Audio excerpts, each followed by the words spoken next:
नमस्कार। राजा रघुवंशी का murder case कोई साधारण हत्या नहीं बल्कि एक ऐसा क्राइम थ्रिलर है जिसमें प्यार, धोखा, लालच और साजिश की परतें एक एक कर सामने आ रही हैं। ये कहानी महज इश्क का मामला नहीं है, इसमें सोच समझकर रचा गया प्लान है, झूठ और धोखे की परतें हैं और सबसे ज्यादा है इंसानियत की हत्या।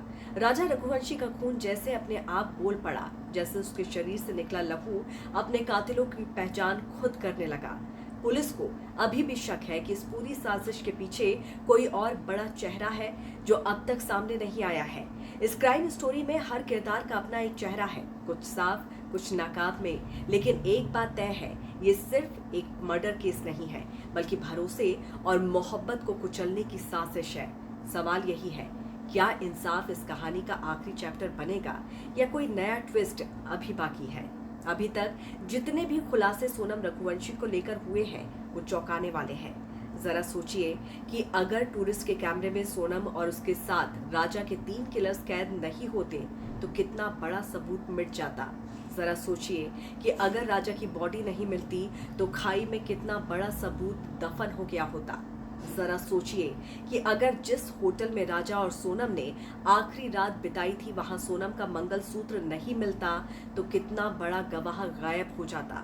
ऐसे ही कई क्लू हैं जिनकी कड़ी से कड़ी जब मिली तो फिर फंसने के डर से गाजीपुर के ढाबे में लापता सोनम मिली। एक बार फिर उस नामी और शाही शादी की बात करते हैं कि 11 मई के दिन इंदौर के एक नामी ट्रांसपोर्ट कारोबारी राजा रघुवंशी की शादी सोनम से हुई।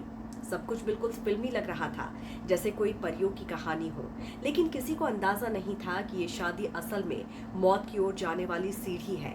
एक एक फेरा राजा की उम्र कम करता चला गया। शादी के कुछ ही दिन बाद सोनम और राजा हनीमून के लिए मेघालय के शिलोंग रवाना हो गए।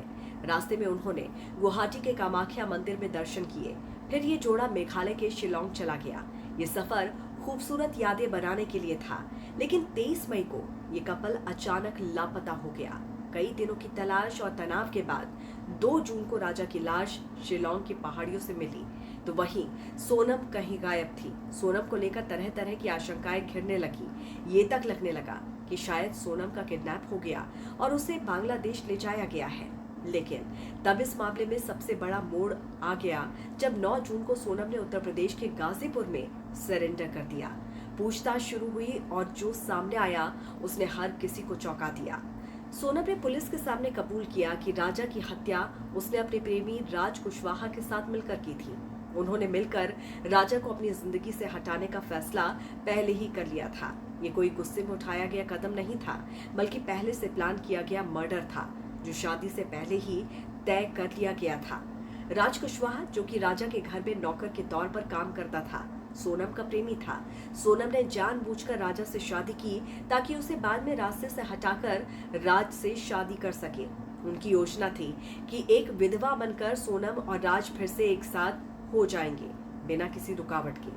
पुलिस को मिले तमाम सीसीटीवी फुटेज ने सोनम की साजिश का भांडाफोड़ कर दिया और वहीं टूरिस्ट के कैमरे से खींची गई तस्वीरों में सोनम के साथ कातिलों के चेहरे भी सामने आ गए। सबसे चौंकाने वाला वीडियो वो था जब राजा की मौत के बाद राज खुद राजा के घर कफन लेकर पहुंचा। उसका ये बर्ताव साफ बताता था कि वो इस पूरे खेल का अहम खिलाड़ी है। राजा की हत्या में कुल 8 लोग गिरफ्तार किए जा चुके हैं, जिन्होंने या तो हत्या में मदद की या फिर सबूत छुपाने और सोनम को छिपाने में सहयोग किया। राजा के भाई विपिन रघुवंशी का कहना है कि सोनम और राज सिर्फ मोहरे हैं, असली मास्टरमाइंड तो कोई और ही है।